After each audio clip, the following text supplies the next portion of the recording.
Okay, welcome back.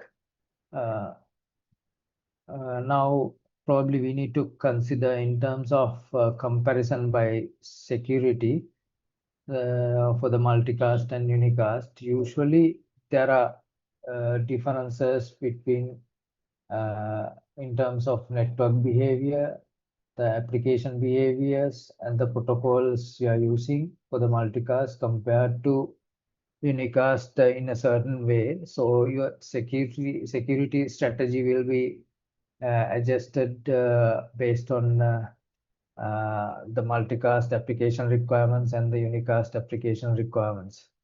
So let's go one by one. In terms of network perspective, multicast is mainly kind of a replication based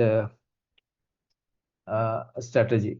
For an example, on a previous diagram,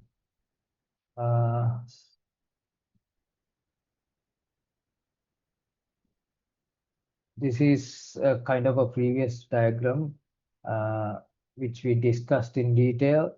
So multicast usually a kind of a replication behavior which is different from unicast. Unicast usually sending from source to the receiver, which specifically addressing based on the MAC address or the IP address. So you need to replicate number of sessions based on the specific direction to the receiver or the specific MAC address.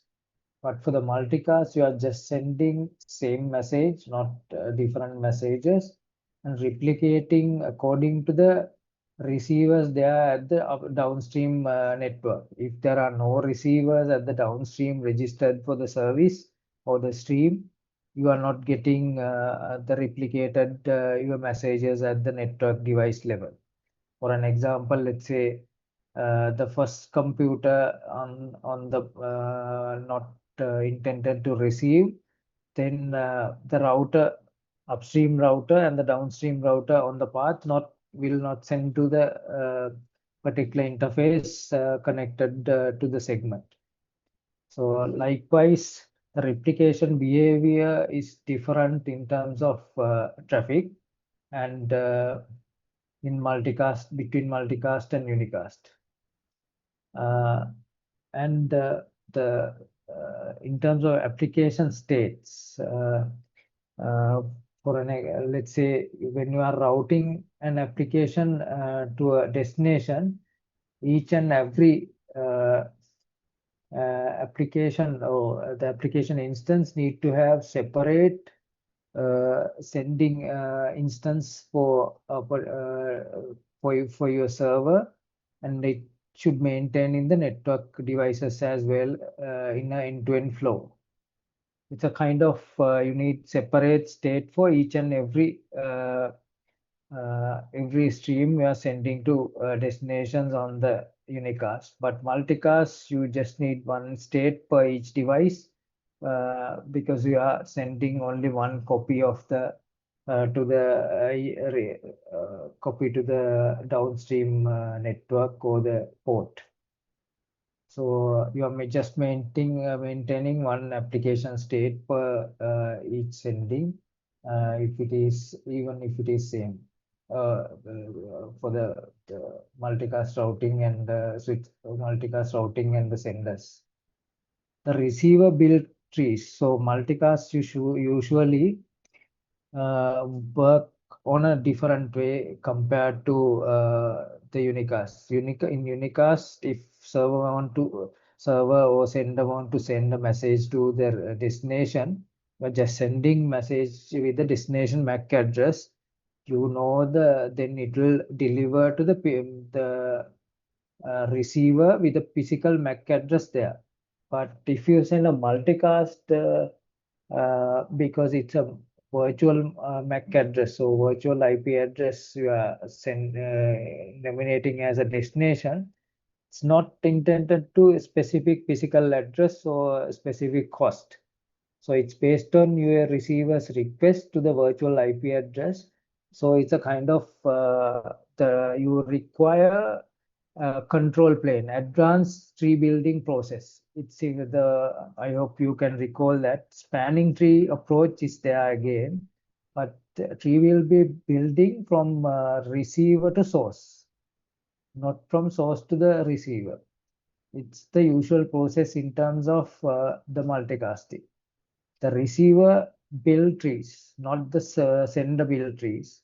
But in terms of unicast, you are not checking with the receiver, you are just sending a message from source to the destination, sender to receiver. It's a direct communication. You don't need trees to send, trees to build communicating with receivers and senders. And scope addresses. So you need to have a specific address, specific multicast dedicated IP addresses. So the MAC address ranges to communicate by using multicast. So you can't use the same MAC address range defined for the unicast with the multicast or vice versa.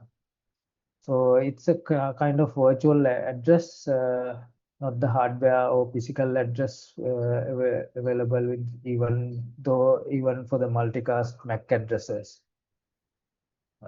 So this is we will be learning these range of MAC addresses at later. MAC addresses and IP addresses. Application then. In terms of application perspective, you can't assume this as a kind of a reliable communication like TCP with handshaking methods and all the two-way handshaking and all those methods used by the transmission control protocol, which is the reliable communication on the TCP/IP stack. It is mostly the unidirectional, not the multidirectional. It's sending source to the destination, not waiting anything from the destination. Any question? All right. So it's not like TCP behavior. So most of the multicast application, you are not depending on the TCP because it's a overhead in terms of two-way communication. The requirement of most of the applications are the sending traffic from A to B, not in a unidirectional, not the multidirectional between A and B. So it's just the direction is A to B, not B to A type of traffic expected on your multicast applications. Therefore, most of the time, the multicast applications are depending on UDP, which is the unreliable protocol against compared to TCP, user datagram protocol of TCP/IP stack. Then the protocols almost similar in terms of we are still using TCP/IP stack, but data plane is almost same. That's why protocols are similar. But the control plane protocols, which is building trees for the communication, are having different protocols, which are new protocols will be there. Common use of limb scope multicast. This means the multicasting is usually possible, usually having these protocols, new protocols, especially with the IPv6 for the have some different scoping mechanism for the multicast sending through the local links. So only differences are protocol wise between IPv4 and IP version 4 and IP version 6, which is beyond our scope of this particular course. So we are mostly working on IPv version 4. Later I will discuss how the differentiation between protocols happen only at the control plane level, not the data plane, which is forwarding level, what we discussed before. Okay, then a little bit on the multicast versus unicast based on per application state. So unicast basically state grows when the network topology grows. Let's say if number of users or number of receivers or number of end computers increase, then your network traffic will grow and will be increasing the network utilization and the throughput requirements getting higher. So number of users getting increased, definitely in the unicast scenarios, your traffic will be increasing for the network. Let's say you are initially you had the 10 employees or 10 computers. Now you are having, after 2 years, your company scale and now having almost 500 computers and users in computers and users. Now if you are sending same message to all 500 users, it will be, you need to create 500 sessions there. Similarly, network traffic grows with the unicast usage when the number of users are increasing. But for the multicast, it is not the case. You are just sending one message from the source, and then downstream you are still sending intended receivers just one copy to the downstream. Likewise, it will move forward until the endpoint received it, the network using only the bandwidth of one session. Even if your number of users are increasing, still does not matter, because you are just sending one copy for the intended network. So it's not it's nice way to reduce the bandwidth requirement on specific applications based on number of users are growing. So the router control plane, the second bullet point is router control plane and CPU active on the topology changes or impact by user activity, traffic sending, scale router band. So basically the router control plane, usually when there is a network topology change, the routing protocols or forwarding mechanisms usually has to be amended, like dynamic routing protocol changes and um, need to be happen at the routing level, and the routing table should be changed. Uh, but still no impact to the user activity, which means users, it is transparent to user activity. Scale routers are linked by size of topology. Now, so basically the band, you need to address the bandwidth requirement based on the scaling factors. That's the only concern.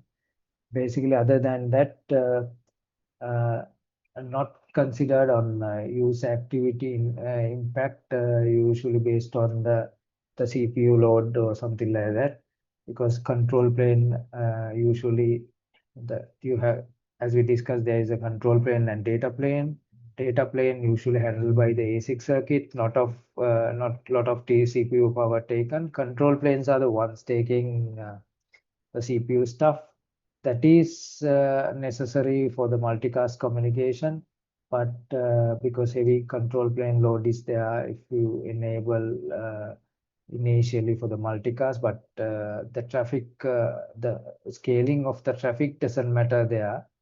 But number of user increase on the unicast, uh, it can be it is less control plane requirement. Mostly the forwarding plane or the bandwidth requirements increase with the network devices. So those are two different behaviors compared to unicast and multicast. Then the CPU requirement, again in terms of application state changes, scale routers by number of applications and sources. So you can increase your only the requirement of more applications and more multicast sources, enhancing the requirement to the increase of CPU network device CPU resources. Other than that, no harm for the traffic loads or the number of users or users receiving the message, which means number of users receivers increase in the multicast enabled network. For the purpose of multicast application, you have no requirement to enhance the network resources, but there can be a requirement to enhance the network resources based on new application introductions for the multicast, or if the new number of sources getting increased, then you need to have more resources for the control plane.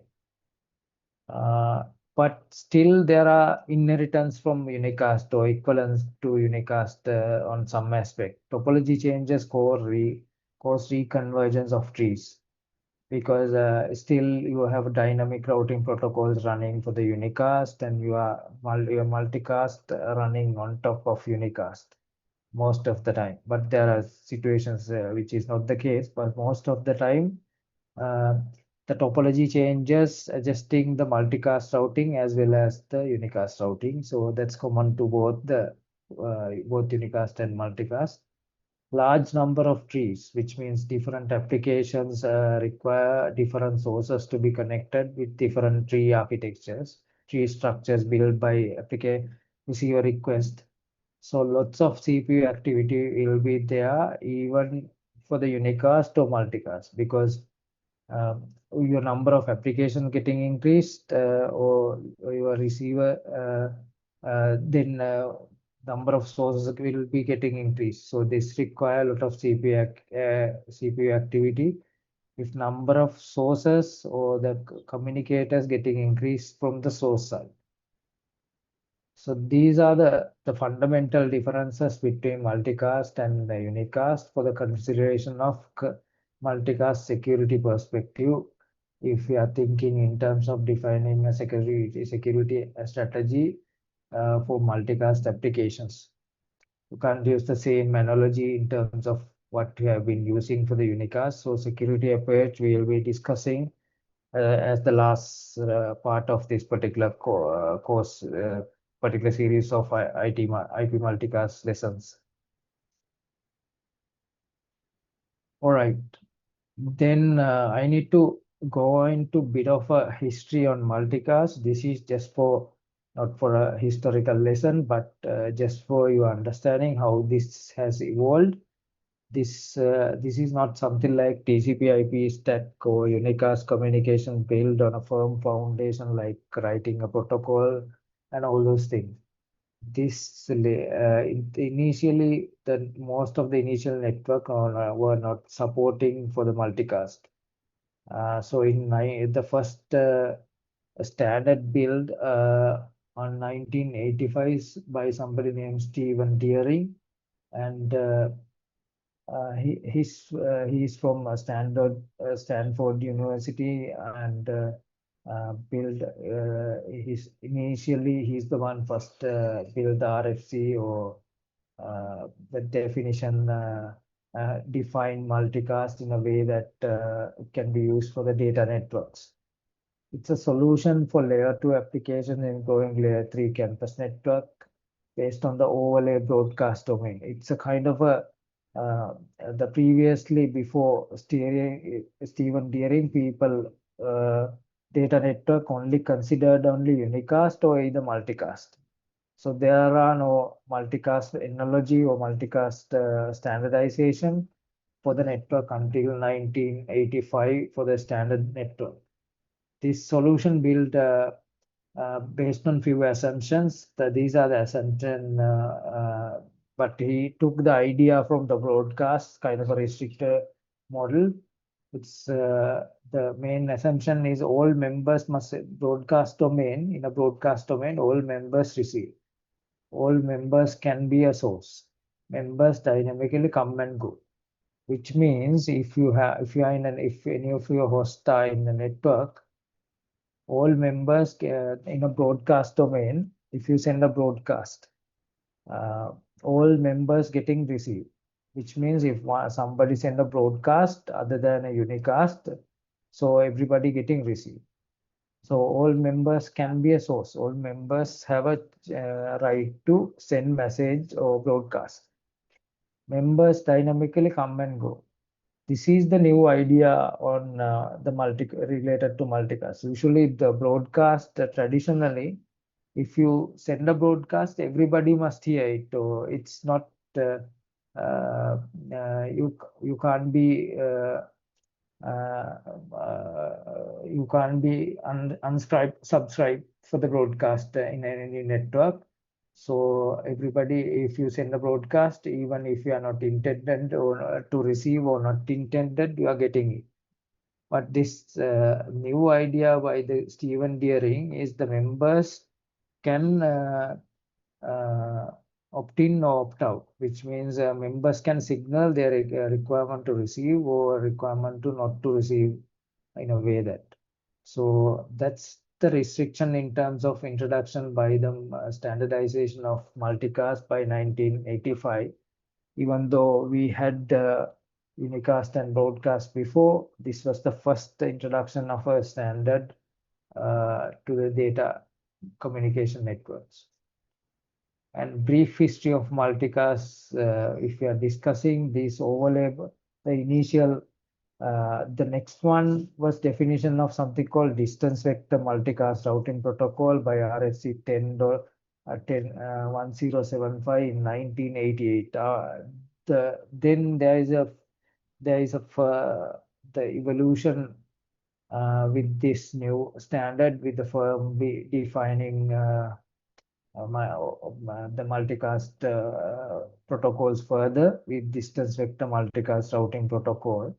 The tree building and maintenance, that there is something called tree for the multicast network, and tree building and maintenance is a control plane task to build this particular network to support multicast. So tree is a key part introduced in this new standard on 1988. The network-based source discovery.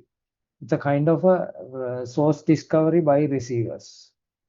The approach is started from it's a kind of democratic way, because the receivers are the one who require to opt in or opt out the message from the receivers. So need to build the multicast trees from the receiver to source, not from the source to receiver. Then source route information. You need to have information how to reach the source. Usually the traditional unicast routing goes from the destination base as a destination based routing. If you are sending traffic from A to B, you need to have routes routes to reach host B. Not you don't need host based routing for that. But in this case, reverse side should be possible. End users or the multicast receivers must have a way to reach the source or discover the source. So source-based routing information required to reach the multicast source. Overlay mechanism tunneling, which means you are having a network on top of running with the unicast routing protocols or unicast protocols. Now your multicast is running as an overlay mechanism on top of unicast, which means this is quite important in troubleshooting.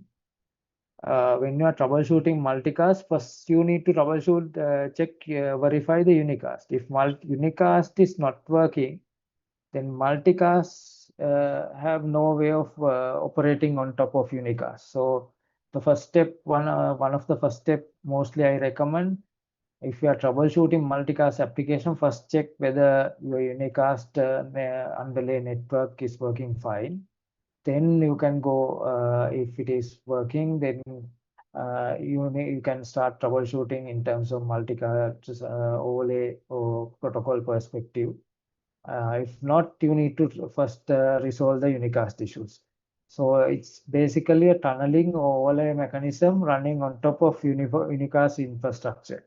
So there is nothing without unicast. The multicast will never run independently, but there is a way of being, there is a definition called protocol independent multicast. I will explain that later. The first solution had it all. So this is the kind of a first solution, had all the basic fundamental multicast what we are running today as well. Okay, then there is something called, as I mentioned before, there is something called protocol independent multicast. That's called PIM. So independent means not independent from the unicast routing, but just independent. The definition goes on to the level of that it is still using unicast, but independent from the dynamic routing, local routing protocol you are running. You can have any routing protocol for the unicast. It's quite independent from the type of routing protocol you are running, but you need to have unicast routing to work on multicast routing. That's the protocol. That's why it's named as protocol independent multicast. Doesn't mean independent multicast from unicast, but independent from the whatever the protocol running for the to enable the unicast. So that's called protocol independent multicast.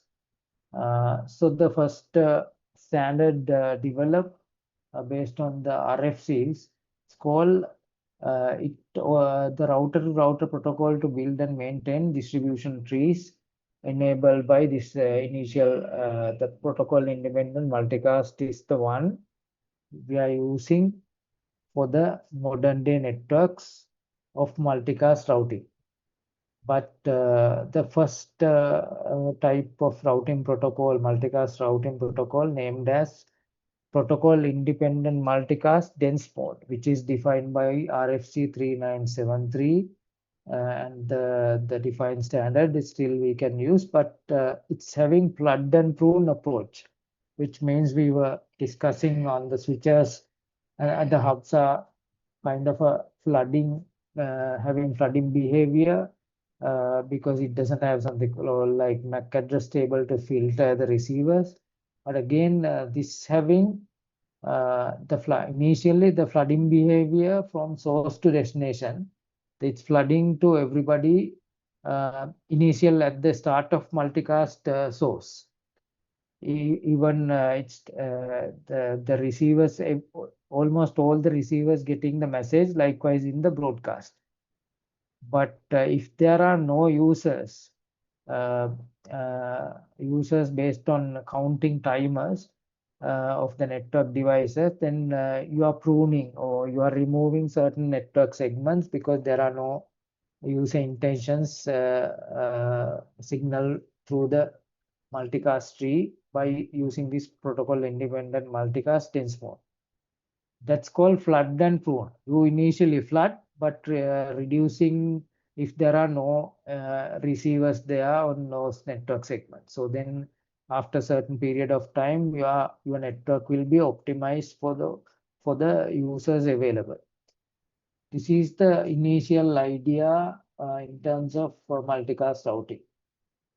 Then another mode evolved later, which is we call protocol independent multicast sparse mode. Still, most of the network using this sparse mode, which is having a central point, which named as RP and rendezvous point. This is not just a English word. I think it's Italian or European word. That's for the rendezvous point is a point, intermediary point connecting the source network and the receiver network.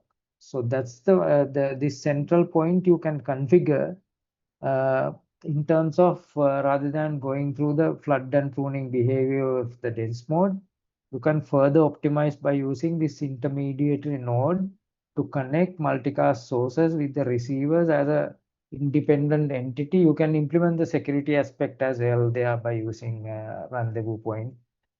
So this is the most the reason why this is still heavily used protocol in the multicast network routing, and that's called as multi-protocol independent multicast sparse mode. So we learned that there is something called dense mode. There's something called sparse mode, which is much better than dense mode than optimized mode. It's having a central connecting point between multicast source trees and the receiver trees or receiver networks. So that we will discuss detailing. So then the today's dominant applications are primarily one-to-many. So most of the multicast applications are one-to-many. but there are many to many and many to one as well. Let me take you an example such as IPTV. So maybe you were not aware that the IPTV, something like Sri Lanka Telecom POTV application. So uh, running by using these multicast technologies, which is one to many. Because if the same stream is going from the source to the destination, let's say you are watching a live cricket match, and then if you broadcast or if you telecast it by using unicast, the SLT network will be flooded. Or so then they're using technologies like IPTV with a multicast in there.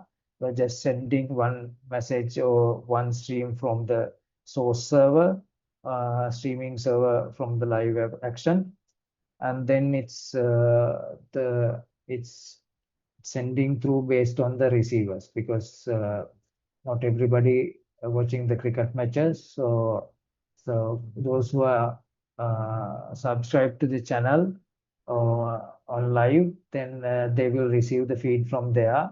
It's based on the multicast technology. So maybe you haven't thought about this, because some of the applications are there with the multicast. Even your home-based applications are like the services of our IPTV. It's by using this a sparse stream, the PIM sparse mode, which is the routing method, and sometimes contribute the video. If you are sending the live stream video over IP, it's mainly handled by the multicast if there are situations. Sources are generally well known in these particular cases, because uh, usually if you are sending message for multiple receivers, you need to request by knowing the source. And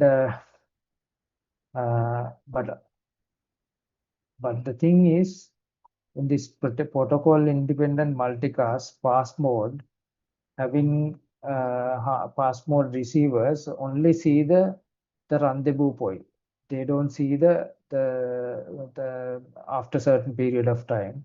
They are, even though they are connecting, they have the connectivity to the source streaming server. Still, the traffic mostly sent through the rendezvous point, initially, at least for the optimization of the tree. Then there is something called new optimization is there for sometimes this the sparse mode, PIM sparse mode is not optimal sometimes due to the placement of the rendezvous point. So most optimized way of doing is with the newest latest protocol is there's something called source specific multicast. This is emerging technology. So you can implement source specific multicast for the latest application. These standards defined on 2003 with couple of standards, RFC 3569, RFC 4608. But it doesn't require to have rendezvous point. Tree building and maintenance handled by smart way. So we can discuss that later. Most of the modern one-to-many applications are most recommended by the network consultant, are implemented with the source-specific multicast of PIN protocol independent. So we discussed on three different mechanisms for the multicast routing: PIM dense mode, PIM sparse mode, and PIM source specific multicast.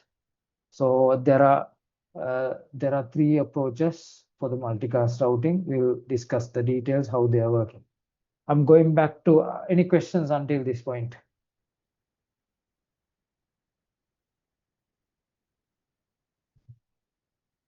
Okay, then I'm going back to the multicast application and the relevance for the current day applications. So basically, the one of the first examples are coming from the stock exchanges. Usually, stock exchanges you know the process, right? You can place the bids or the orders by using exchanges. Then that can be usually unicast. Once you send the order, individual orders, there can be electronic trading network. So then they will process and do the matching functions, and matching engine will getting involved. And after the matching, once order finalized, then the market data information will be shared within the wider community for the analytics. This market data is an interesting building to learn on the latest trends of the network and how we are bidding further, and electronic trading getting involved. This market data. Market data is the same market data information or from the exchanges sending to the multiple receivers, one-to-many communication. So the initial exchange systems were using even the Colombo Stock Exchange using 10 years back on the unicast market data, but now even the Colombo Stock Exchange and everybody else mostly using the multicast for the market data transmission for the one-to-many communication. So that's one of the applications which is usually from the financial markets around the globe.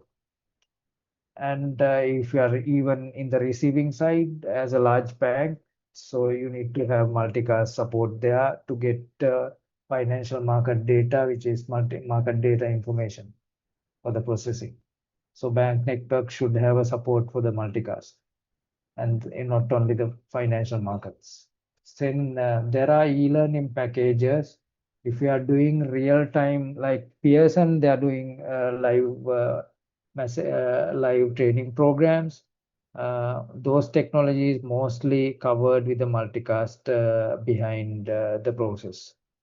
So e-learning, live e-learning, and everything covered in even the applications are well optimized through the multicast for the better use in terms of quality. Otherwise, those are not scalable, because if you have, let's say, many 100,000 users, it is difficult to run only by using unicast. Most of the underlay, most of the functionality is streaming through the multicast for certain application segments. And the modern day security protocol, security functionality. Let's say if you are metropolitan network or the network on your town with a large number of CCTV cameras, this is usually handled by these streams usually handled by configuring multicast protocols. That is mostly multicast source is the camera. The receiver can be central place. That is many-to-one communication through the multicast. Usually the other applications what we discussed before, stock exchange and e-learning, are one-to-many. But these security or CCTV applications on the large cities usually are many-to-one requirement with the applications. So those are different kind of multicast implementation strategy. We can discuss that as well. That's called protocol independent multicast bidirectional. Then if you are having the requirement of video conferencing, that is again application of by using call manager and all those the modern applications having the requirement of video conferencing, usually handled by the service provider, the multicast protocol support on the service provider level or the application service provider level.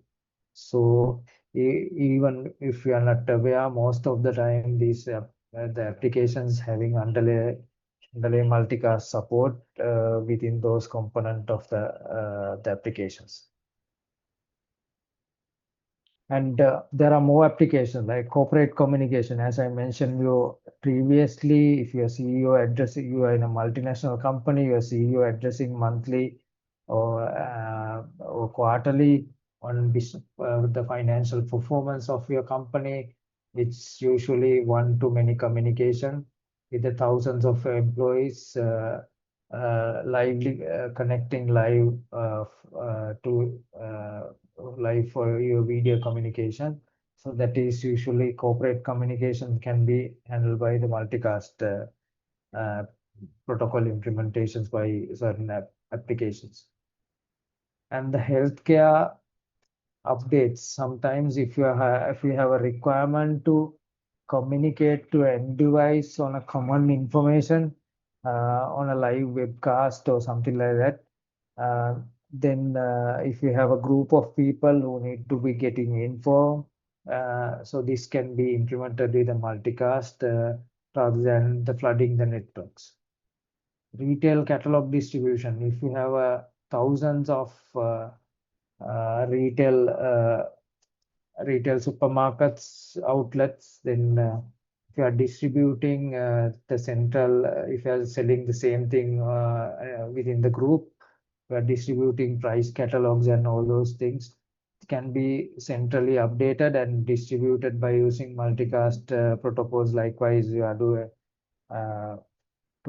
doing on the receiving messages from the IPTV applications at the same time. Once you push the catalog, it will be multicasted to all the stores on the repositories. And the software distribution it is possible if you have large number of branches. The number of devices need to be upgraded. Do a patch upgrade for an application. You can send it by the multicast channels, multicast group. You just need to push one file and it will be there on the other side without having duplicating connectivity on each and every network path. So these are some of the best use cases and applications. And it's possible to implement multicast optimizations. There are multicast optimizations on the data center networks as well. Some of the protocols like fabric path and building fabrics we discussed, and the virtual port channel, and all those overlay protocol communications can be done through the multicast enablement on the support on those protocols, especially on the clustering and some of the enterprise apps on the data center platforms to update or maintain the same state for all the server instances or different application instances. You can send just without flooding the entire network by using multicast. So basically, we discussed on the several multicast use cases. One of them is definitely IPTV, which we are using for the example, things like POTV on SLT. Music on hold is another application which we are using for the IP voice communication. And the data center replication, if that is possible, if you have large number of servers to be replicated, just connecting servers through the one multicast group will be synchronized, or it is enabling data replication without flooding the network. The periodic data delivery, like we discussed on the stock exchange, stock quotes, sports scores, news reports, all those media institutions now depending on the multicast heavily. Most commonly used one-to-many or some-to-many data flows are available with all those applications there. So as it says, the economic benefit of multicast usage is its scalability. If you started streaming, if streaming solution for a company, if number of users or number of employees or increasing, it doesn't impact for the multicast flows. But if number of sources getting increased, then you need to increase. But the beauty is you don't need to worry on the number of user increment. because it's providing enhanced scalability because your network is not flooded. Since it's not depending on number of users, you can go up to many thousands of users without any consideration of upgrading the network. The reduced resource utilization. The network devices are not flooded because you are carrying only one stream for the each network segment. Not you are not multiplicating like in the unicast, and it's reserving the bandwidth and reduces the server and router loads. And a deterministic performance because subscriber number 1 or subscriber number 1000 all are getting same message and identical experience is there because in unicast you can see that if you are receiving the message, one of the user is getting a lag, another user getting real time, another user getting more lag or difficult to receive the stream. Those issues are coming especially on the network loads, but load conditions doesn't matter. You get equal performance for all the users, mostly by multicast usage. And the implementation of multicast or readiness of your network to multicast, definitely reduction of the cost for your when you are scaling your network, because you are assigning capital to build a network, but you need to, if number of users are rapidly increasing, you need to reinvest and on the scalability. But the scalability is slow in terms of multicast implementations when number of users grow. So it is definitely providing lower total cost of ownership for more period of time by reducing the scalability factor. And again, I separated the multicast application to 3 types. Initially we discussed unicast is one-to-one communication, one person communicating with another person or one computer communicating with another computer. But multicast, the broadcast is usually one-to-many, sending everybody. So one-to-any, actually one-to-many, not the one-to-many. One-to-any is like when you are sending a broadcast, it's sent to everybody, even you are not listening or subscribed to the service. So, but multicast is somewhat restricted. You are just sending message to whoever requested only, whoever subscribed the service, just not flooding. So the multicast is ideal for the one-to-many most of the time. We had a discussion on several applications. And at the end, we discussed on the conferencing, the video conferencing. There is something every participant of the video conference can communicate from his message to others, and others can communicate to each and every participant can listen and share the message. So both ways are possible. So that's a communication of many to many. The receivers can be senders, and senders can be receivers as well. Both the functionalities are available. That's for the usually video and audio conferencing. And the network gaming also similar to many application. Example, and sharing if you are synchronizing bunch of servers in between, then many application can be there. And again, the many-to-one applications also possible with this multicast implementation. And it's as I previously mentioned, the security monitoring. Like if you have a large number of CCTV IP cameras, if you're sending to the metropolitan headquarters with the thousands of cameras to monitor the entire city, then it's the cameras are the sources and the receiver side is one of the server. So many-to-one applications are required on those areas. So multicast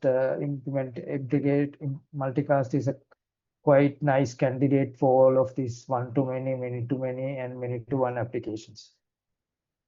Okay, that's why I mentioned that it's not clear the unicast and the something intermediate between unicast and multicast, unicast and broadcast. The multicast has several variants like one-to-many, many-to-many, and many-to-one. So it's kind of an important aspect compared to the optimization of your network based on your application requirements or behavior of the application. All right, now let's go to the basics. There are if you are trying to plan any multicast application or the implementation of multicast network, these are few rule of thumbs or any restrictions there. So it's usually, these are the best practices. You need to assume this before you are implementing multicast for your applications. On this, the first one is multicast is mostly UDP based, therefore not connection oriented. It is not the reliable protocol like TCP, transmission control protocol, which is having three-way handshaking, and if any packet losses, it will be retransmit by using TCP/IP. But UDP, as it named, unreliable datagram protocol of the TCP/IP stack, just sending a message, no verification, no resending. So you are using UDP mainly for the multicast application. That's one of the key considerations if you are planning to use multicast. So reliability will be compromised. Best effort delivery, which means the drops are expected on this multicast implementations. Multicast applications should not expect reliable delivery of data and should be designed accordingly. Reliable multicast is still an area of must research. Expect to see more development in this area. As it mentioned, the delivery is expected as best as possible. It doesn't mean 100% reliability on the delivery, because the protocol dependency on the multicast is based on UDP, and there is a tree building process. So there can be expected drops of packets. Now there are protocol development and research and development going on for the reliable multicast, because especially with this financial market data distributions, which is somewhat related to the money or the investments. So now market data is quite important, and people started building the reliable multicast methods, such as implementing new protocols like PGM, FEC, and quality of service in a certain area of improving multicast reliability. And that is the second assessment, as a second consideration. Then no congestion avoidance. In the TCP protocol, windowing and slow start are the mechanism. Let's say if you are using TCP as the protocol by using your application or operating system, then it doesn't send immediately with the best speed. Initially, it's starting the TCP behavior or TCP communication as a slow start mechanism. Then thereafter, it's increasing the bandwidth utilization, or the pushing the packets based on this TCP slow start mechanisms. There is something called Nigel algorithm. So that's the way usually enterprise applications are running with the operating systems. And again, it's handled by the TCP windowing process, and TCP has its own way of handling these congestions. It's possible to do it, but no congestion avoidance mechanism for the multicast. So you should expect congestions when you are having the multicast applications. And there can be duplicates. Usually there can't be duplicates on the TCP or the unicast. But for if you are having multicast applications, you need to have a mechanisms to address the duplicate packet, because this is multicast usually transfer traffic through the trees. The tree convergence of trees sometimes on the failures take time, so you may get duplicate messages occasionally based on this multicast protocol standardizations. So duplicates should be not like the unicast protocols, unicast communication. And there can be out of order delivery. We discussed this idea on the troubleshooting and jitter. The first package, usually for the unicast, we expect to have first packet first, not the second packet first. Similarly, but in this case, multicast, it's a basic assumption due to its tree structure of communication. Out of order deliveries are quite possible. So these five considerations are quite important to keep in mind if somebody wanted to troubleshoot their multicast application and they are complaining that there are duplicates and out of order delivery, and there are occasional drops, and all those things can be there on a multicast applications. If you are building a network for certain applications, you need to keep in mind it's not fitting for all the applications, but and you should have understanding to select the right applications for the multicast based on these considerations. Any questions until I go to the next step?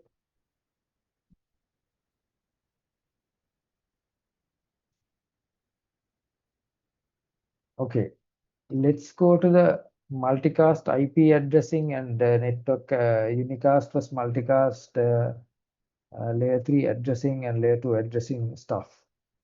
So in this particular network, you can see on the top diagram, if you are communicating through the unicast, your server IP address of the unicast source computer is 10.1.1 as per this example, the use case or the example.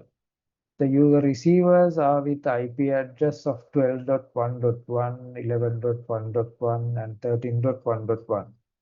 So those are in a three different routed networks, not in the same VLAN.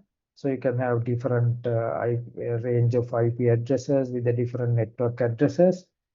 Now, your source IP, source computer or server sending a unique packet address to each destination. If you're sending a packet, you need to address specific IP address from a sender to receiver. But how about each and every packet sending to, how about but we address one packet to different destination? If you need to send same message to all the participant, all the computers, then you don't need to send separate unique packets to each and everyone, because you are sending the same content to everybody. If you are sending different contents to each and every person, this unicast communication is the way forward. But if you are sending same message to everybody in the network, like your CEO addressing all the employees at the same time, so his video stream is same as all the people are receiving. There is no difference between different people not getting different video streams. Similarly, in this case, if you are sending a same message to everybody, then there is no requirement to send separate packet addressing each and every person. In multicast scenario, so you have an IP address which is sending from 10.1.1, and you are sending messages to each and every person, but that That's the way intention of multicast addressing. You need to have addressing by a virtual connecting through the virtual IP address. So this particular server sending to a virtual IP address, all the receivers are connecting to that virtual IP address and getting the message. It doesn't source doesn't need to address to each and individual IP address. Will be sending to a virtual IP address and it will be forwarded to the receivers who are intended to receive the IP address. That's the idea on multicast addressing.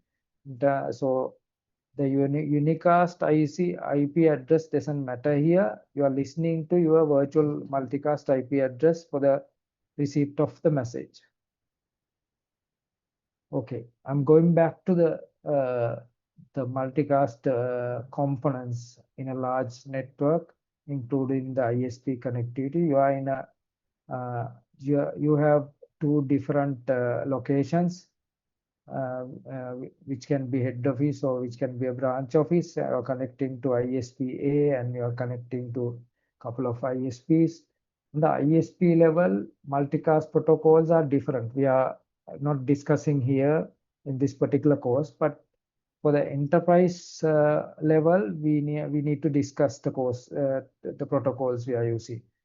For these enterprises, we are not discussing the MSTP, which is the ISP related protocol for the multicast. We are not discussing the details of MBP protocol, which is very much related to the service providers. But we need to discuss the campus multicast, layer 2 optimization and IGMP snooping, and the routers with the PIM sparse mode or bidirectional. The interdomain multicast, again, we are not covering in this course because of the complexity and the time constraint. We are discussing only this part of campus multicast. So that is basically covered layer 2 multicast and layer 3 multicast.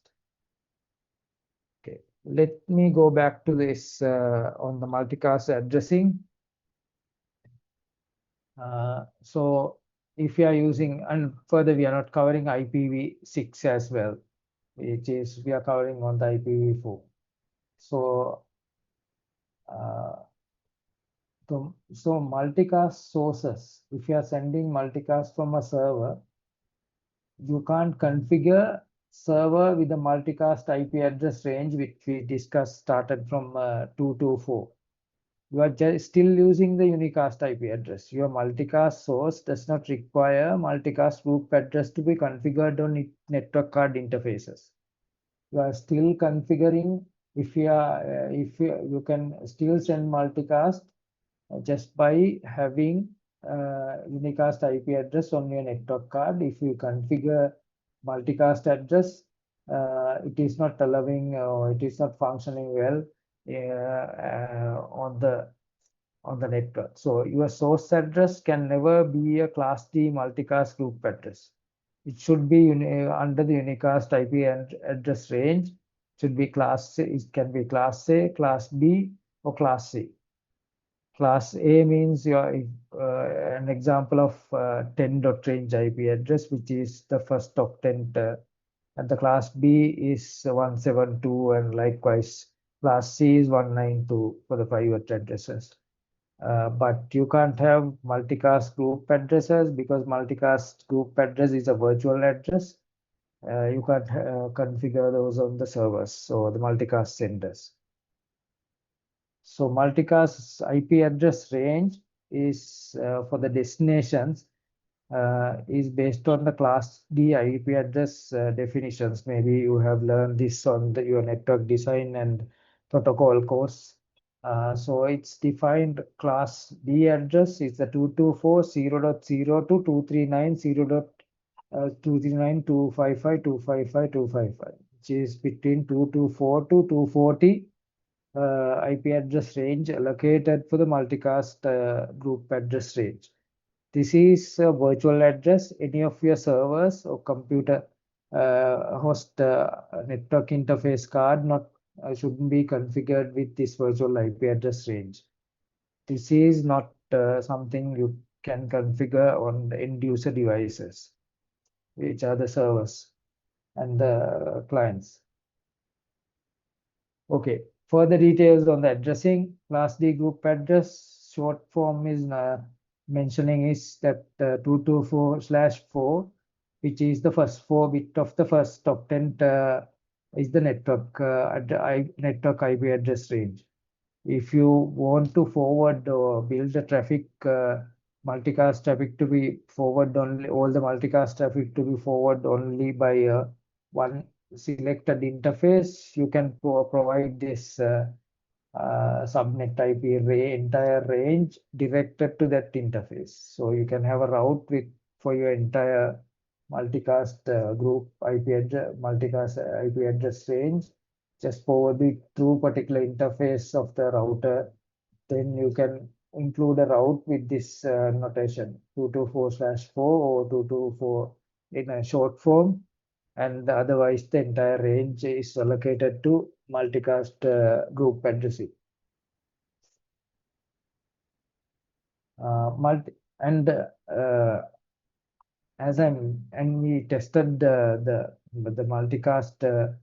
If you check the routing table of your Microsoft or Linux Linux computer, then you can notice that the multicast and unicast both routes are included in the same routing table. But for the network devices, it is not the case. It's not like operating system. The network devices having separate table for the unicast and separate table for the multicast based on its requirements. So it's a kind of a important thing to notice. If you are checking by show IP route command for the network devices for the routes, you're only seeing the unicast routes there. But if you are checking your Linux OS with the route -n, you can see both unicast and multicast. That's a key differentiation between routing tables of the operating system, the host operating system, compared to the network device routing tables. Okay, separate table is maintained for the active multicast trees in the network for network device. So the multicast tree building process again handled by the network devices. So tree building process is maintained based on the multicast tree building process. So routing table populated based on the active multicast tree building process. So that is important. So the first thing you can't expect routing table for the unicast and multicast converge in the network device routing table, and the separate routing table will be maintained for the multicast, and it's based on the rebuilding process of the multicast routing protocol which you have selected. Multicast state entries are initiated by receivers and signaling their request to join the group. The multicast state table, it should be in a, likewise we discuss on the state table of the firewalls, state tables of the routers, because that is to maintain the state of the port and the state of the forwarding state, current state updated. For an example, in the firewall, let's say the firewall state table should be synchronized with the backup firewall. Let's say you open up a communication with a remote node session. It went through the first firewall, but suddenly the first firewall failed. The second firewall should have a updated situation on the current state of the open port open sessions. So it should be synchronized together. So similarly, these routing devices, they are maintaining a state table for the multicast entries, which is initiated by receivers to maintain the tree. Sources do not need to join. Usually, any computer, the multicast network can send traffic. You don't need to join the tree to send the multicast message or the multicast stream. But receivers need to join. The reason is anyone can start a stream, but receivers the stream not received by this until you are subscribe the stream.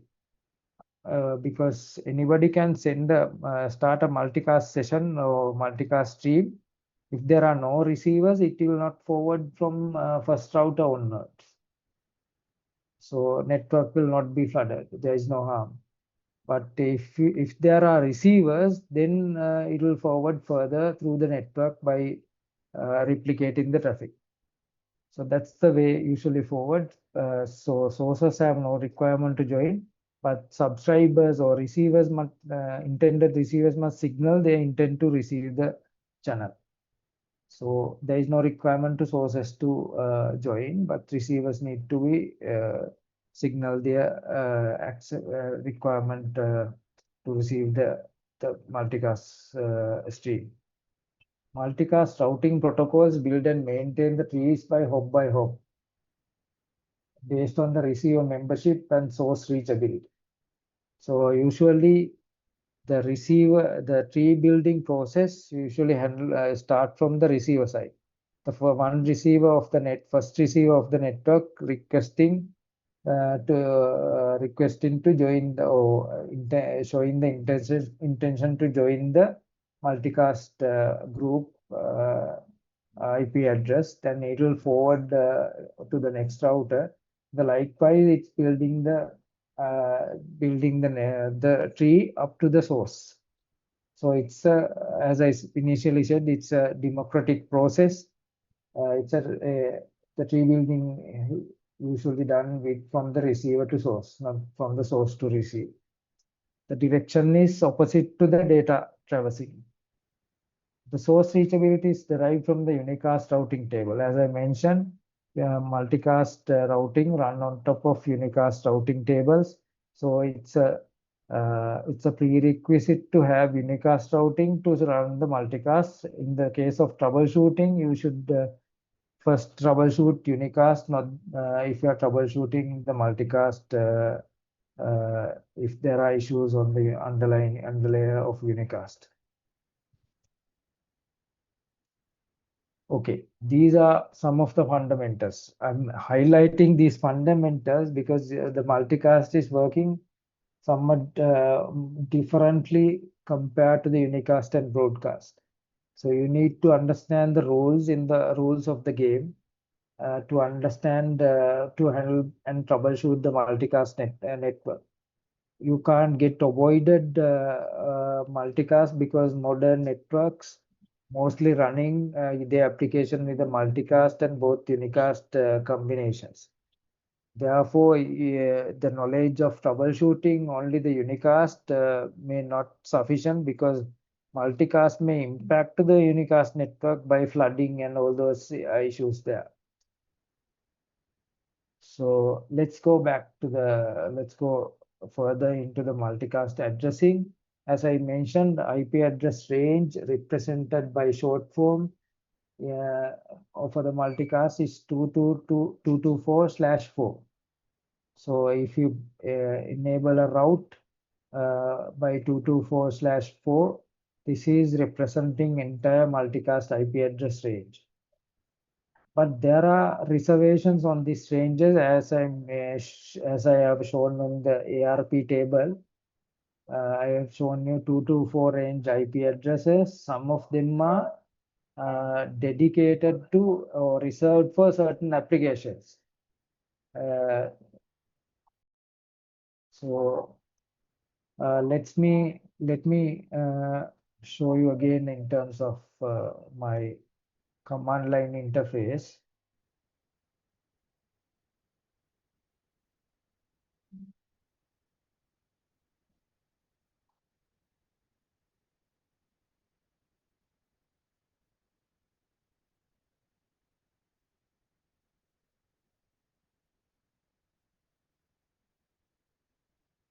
Just give me a second.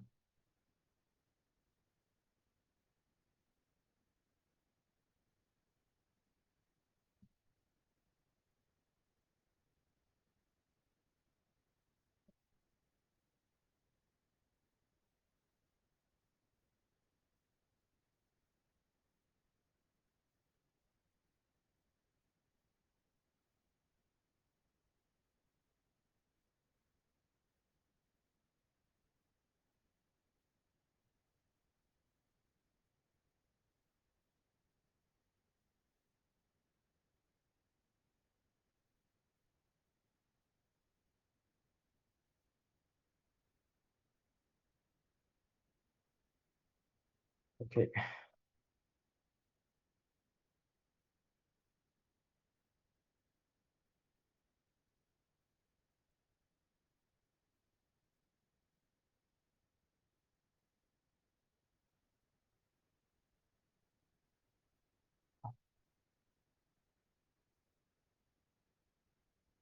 Can you see my command line? Or Yes, sir. all right, okay. Previously, I ran the command of this is Windows machine. This is IP interface ARP minus A. You can see that there are entries like 224.0.0.22 and 224. Those are static entries created by operating system. 224.0.0.251. These are some of the reserved IP address range, IP addresses from the multicast range, right? So broadcast address, you obviously know 255 and 192.168.1.255. These I will show you 224.0.0.22 is a reserve address with the MAC address as well.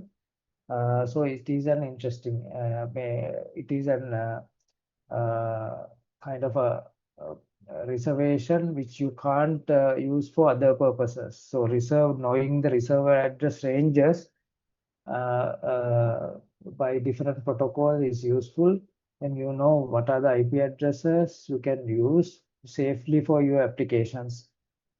So let me the Linux machine, you can write type route minus n for the network route, but this Microsoft route print is the one command you should use. You can see the IPv6 route as well, but just check the IPv4 route table in this case.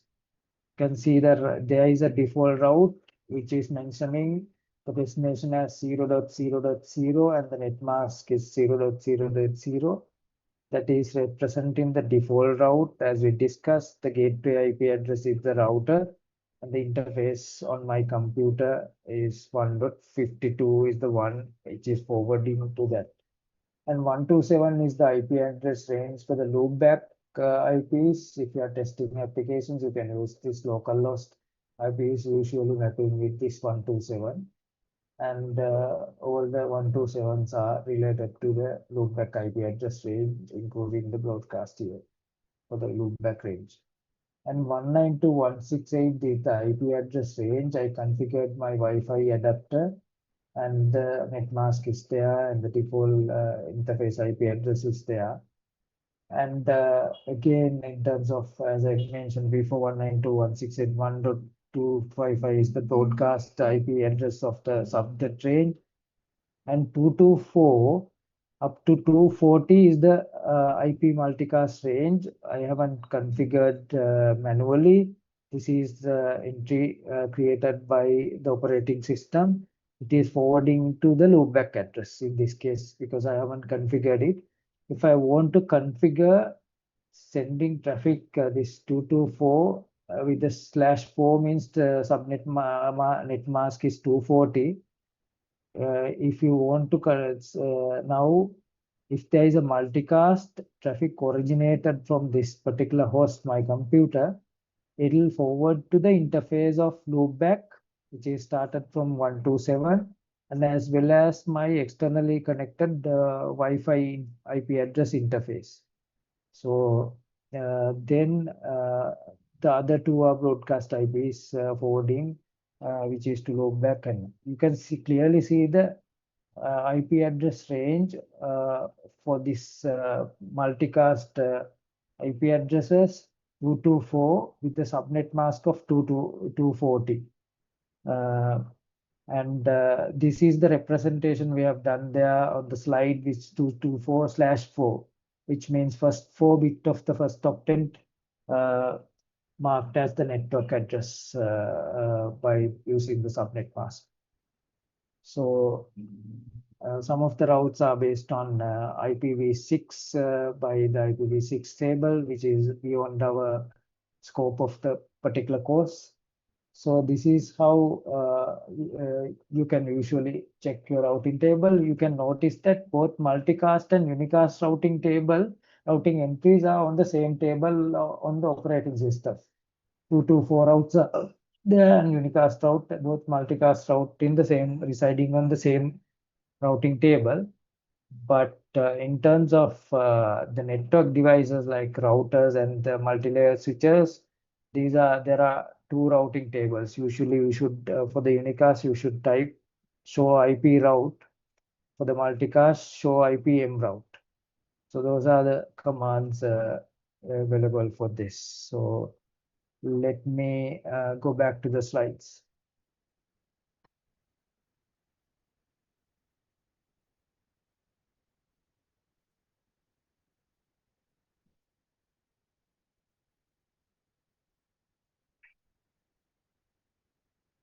Okay. All right. Now you can see the reserve, some of the reserve addresses which you have noticed on my computer as well. My computer had the reservation on 224.0.0.22 on my ARP table, which is for the protocol, reserved for the protocol name IGMP version 3, which is the layer 2 multicast routing controlling protocol. So there can be several restrictions, which therefore you can't use this particular IP address for your applications because it's reserved for another application. So likewise, there are examples which you reserved for the limited scope. In this case, multicast usually you having using a field named time to live. This time to live field we have been discussing on the trace route troubleshooting application. The trace route you are sending first packet with the TTL of 1, then once the first packet received the first router, TTL expired and returning back with the time to live expiry notice to the sender. Likewise, the second packet will send with the TTL number 2. Likewise, number of layer 3 hops or the number of routers representing with the TTL by the TTL number. That is for the troubleshooting of trace route. We were using this TTL field of TCP/IP packet. But again, for the multicasting, this reservation only for the link local addresses, which means TTL is 1. Due to all these IP address ranges restricted mainly for the local network, which means VLAN or the LAN area, LAN segment of your network or subnet of your network. So that's important point. And then the another range of addresses more than TTL1, any number 1 or more than 1, restricted for some other applications, because these applications are usually reserved or running only the local within the local local addresses or local VLAN or local subnet only. It's not required to run these applications beyond this point. This OSPF is another this OSPF routers using this particular multicast range for the controlling function, multicast IP address 224.0.5. It's a dynamic routing protocol. Still, it's using only for the local functionality. And there are two other addresses quite important. 224.0.1. If your multicast process or device with the multicast subscribe wanted to send message to all the systems in this subnet, this 224.0.01 can be used as a to send the message for the local subnet, which means routers and all the end users receiving the message. If you send a message through this multicast group IP address. If you send by using the 224.0.2, which is the second address here, all the routers on this subnet will receive the message, not the end host. So these are quite useful in terms of multicast troubleshooting and the operation of protocols defined there. keep in mind that 224.0.1 and 224.0.2 are reserve addresses for these functions, including the bottom ones. And other reserve addresses more than TTL time to live field is one that beyond that can be beyond your own local network, local subnet. But typically, for an example, network time protocol is using to synchronize the time between your local network devices and the network and the in-house devices are using the IP address range of 224.0. to IP address of 224.0.1.1. You can't use this for your other applications. This is a time synchronization protocol. We'll be having a lesson after this on the time synchronize after this multicast lectures. You will be getting we will be having another separate session for time synchronization and time stamping. The NTP network time protocol will be discussed there because time stamping is quite important for network troubleshooting. And other two are different applications, address and TIBCO. These are reserved addresses, which is beyond beyond TTL1. So these are some of the examples of reserve addresses. So you should check before assigning an IP address for your own applications whether those are reserved or not. Then you are quite free to go ahead with if you are not using the reserve addresses. And additionally, likewise, we discussed on the private addresses of unicast, which is 192.168 and 172.16 and the 10 dot range. Those three ranges from class A, B, and C are reserved unicast ranges. Those are not available or you cannot see on the internet.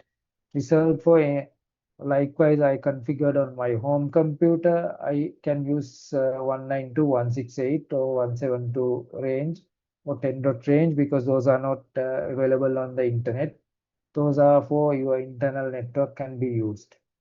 When you are communicating with the external network, you are doing a netting. By using netting means you are translating your internal address to public address to access the internet. That's usually handled by the service provider provided assigned public IP address.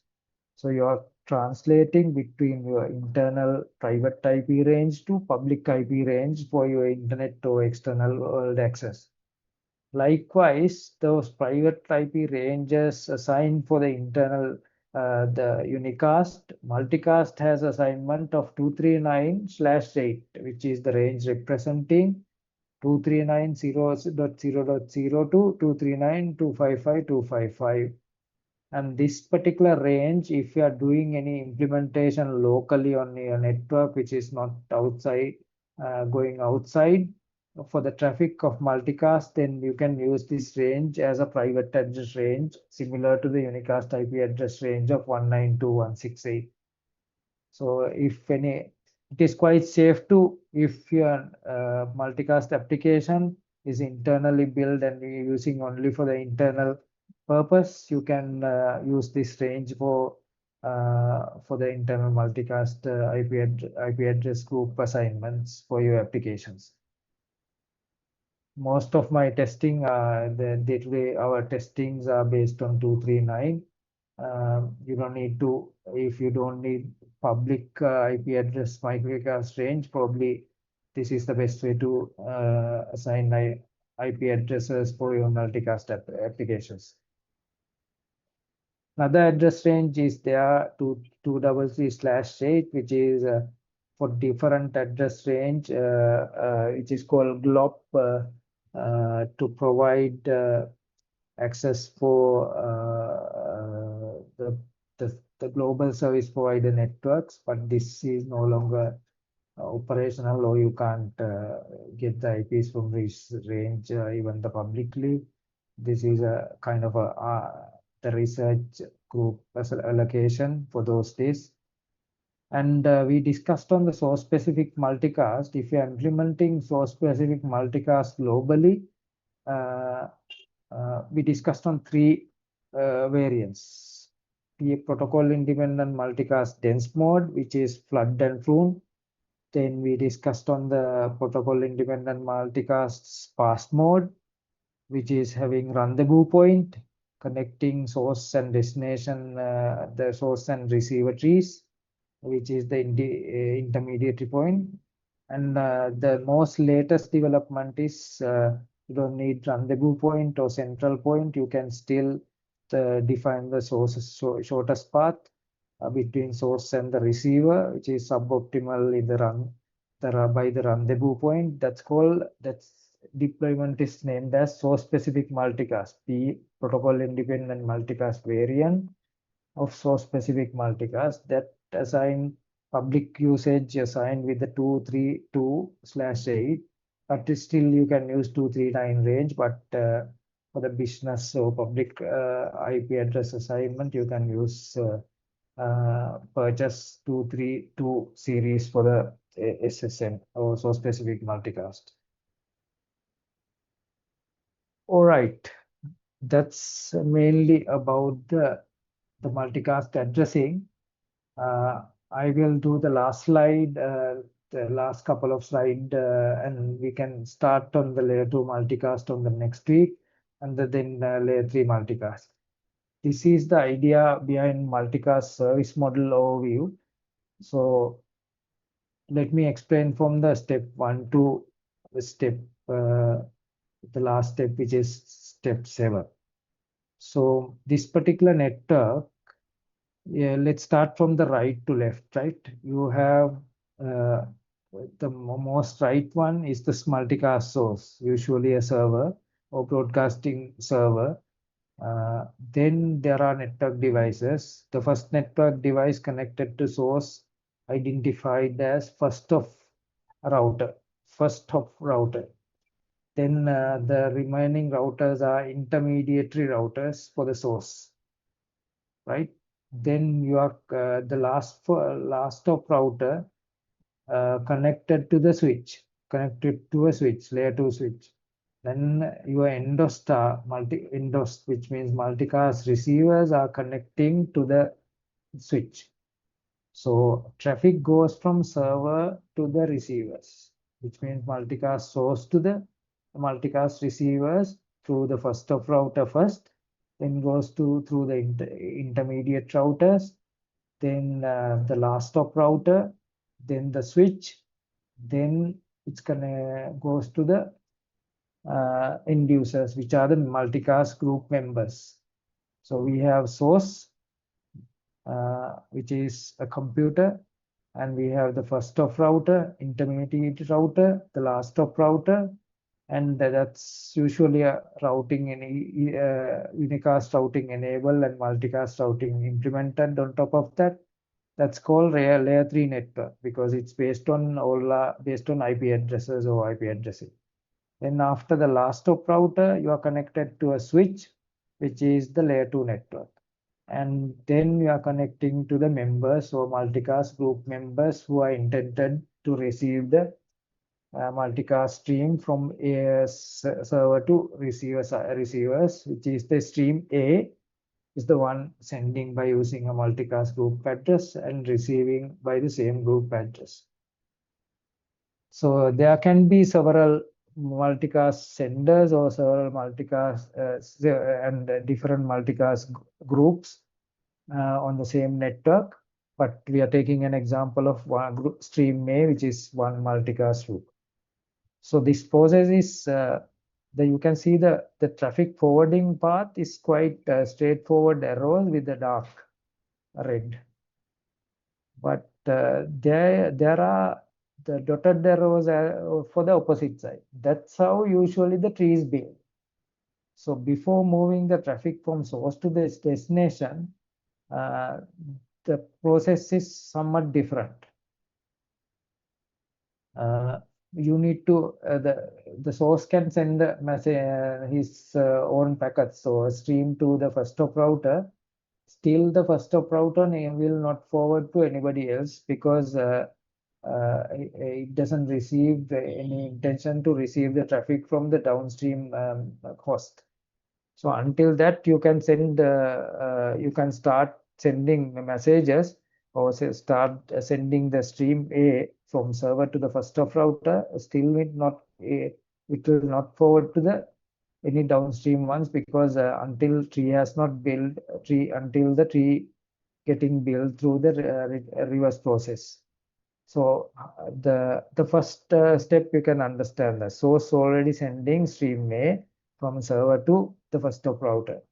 Then go to the step 2A. I want to receive stream A. That's the signal from this endorsed showing its intention to receive stream A by sending a message with the dotted blue color. It's saying host to host routing by using host to host routing protocol. That protocol we can discuss on the next week, which is IGMP, right? So we can discuss the details. So host usually signaling through the switch to the first hop router, the last hop router, which is connected the segment. Basically, the perspective of endos is the first hop router. So it's sending a message to via the switch to the its default gateway router by using host router signaling protocol, which is the IGMP, as we will be learning on the next week. And then router will be signaling its upstream router by using a router to router signaling protocol. Previously, we were using host to router signaling protocol for the multicast. Now router to router signaling protocol from the first initial downstream router to the second intermediary router. Then it will again send a signal to its own upstream router, which is the first hop router to the streaming application source or server. So the first hop router then getting received with the router to router signal, which is the intention from the downstream application host to receive the stream A. So now based on the request by the downstream, then router already receiving the stream A and send it into the router that requested it. So now it's sending back now it's already the first hop router getting the multicast stream from the server, and then it's forwarding after it receive the router to router signaling request. It will start sending the message through the same path up to the level of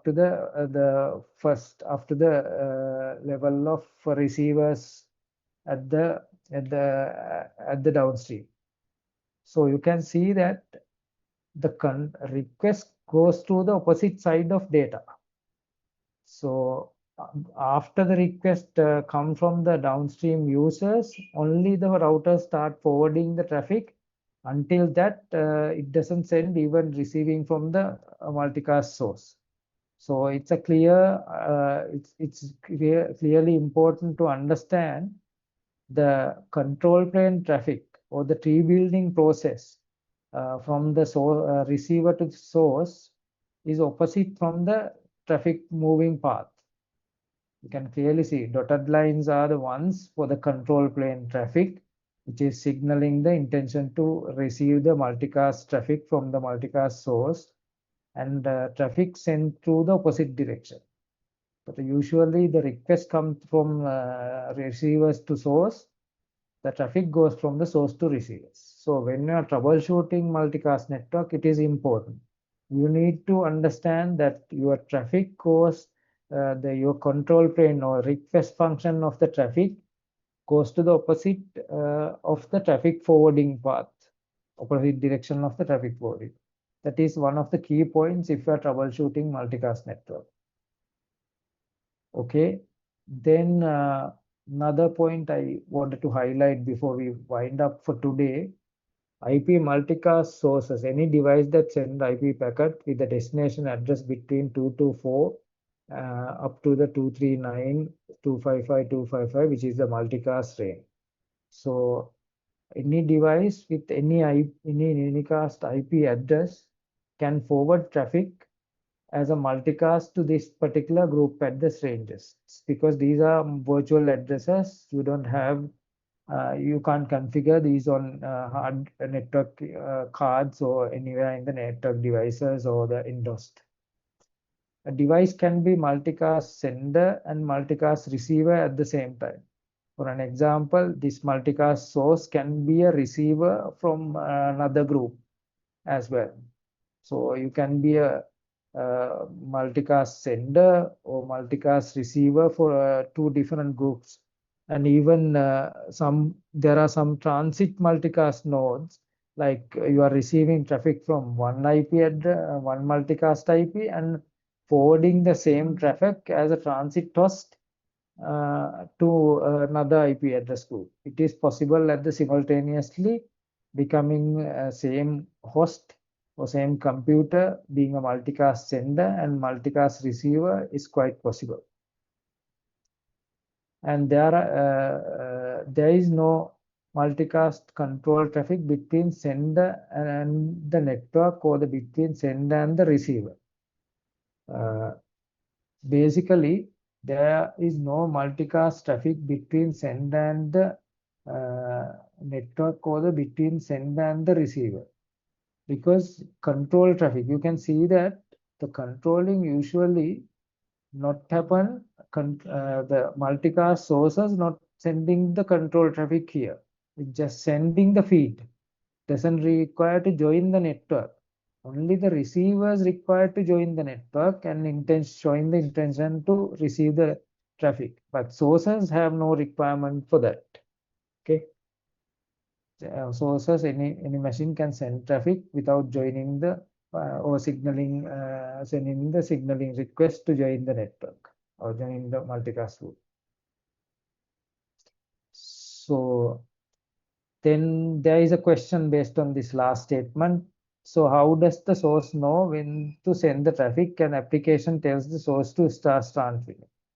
So source doesn't have to know this because the decisions are taken by the first of routers, which is based on the configuration of router signaling protocols configured on all these routers.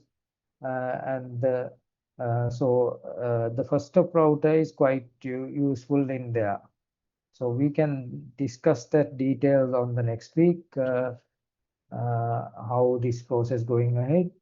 So just follow, I will share these slides and just prepare on the next. I'm not quite not sure we have lectures on the next week because it's 2nd of March. Just check with your course coordinators because recently government announced that the Vesak Poya has shifted from the 1st of May to end of May. So after the Vesak Day, they canceled the holiday on there and moved to the end of the month. But I don't know whether the Colombo University following the same standard or the previously based on the shared timetable on initially the 2nd May we don't have lectures. So just double check with your course coordinators. I will check with him as well. Most probably we don't have lectures on the next week and we will be meeting on after the next week then. So just I will include few reference books as well for the IB multicast. We'll be covering step-by-step approaches with the protocols of two protocols, which are this host to router signaling protocols and the router to router signaling. Those are the layer 2 multicast and the layer 3 multicast. These two protocols are quite are the ones we just need to cover. That is called IGMP protocol, which will cover for the layer 2 multicast. Internet Group Management Protocol is the name for this. There are 3 variants. We will be covering that. I will be explaining one step by step how this protocol is working and in showing the intentions so for your clear understanding. And then after we cover the IGMP for the host to router communication, then we can discuss details about the tree building process. Then we'll be discussing the next step, which is the router to router signaling protocol, as previously discussed, protocol independent multicast for the multicast routing and layer 2 multicast. And that's called protocol independent multicast. And there are two types of trees. We'll be discussing details on the dense mode, sparse mode, and sparse dense mode, and another mode called bidirectional, and we discussed on the source specific multicast. Those are the two protocols we are discussing on the next sessions. So this will be new to you, but after we complete the first two sessions, you will be quite familiar with these ideas, and I'll be sharing the acronyms and the list of commonly used words for your understanding, and it will be easier for your references and the assignments as well as the final examinations. So probably we can discuss details. If you have questions, just ask, because these are some of the new areas you may have not covered in your design or the courses in the first semester. Okay, just wanted to give you an overview in terms of multicast. Those are the fundamentals. Now, next we will be covering how the protocols working for the each one. Otherwise, you can't troubleshoot multicast included modern networks. So we'll start on the next session with the details. Okay, thank you very much for joining for today. And if you have questions, please make them note and ask anytime. Probably you can ask by just unmuting or just hands up here by the Zoom, or you can type your questions here. And if you have any questions in terms of assignments or clarifications, just you can ask on the next week or the remaining week. Okay, thanks again. See you guys after the next week. Thank you. Thank you, sir. Thank you. Okay, you're Thank you, welcome. sir. Thank you, sir.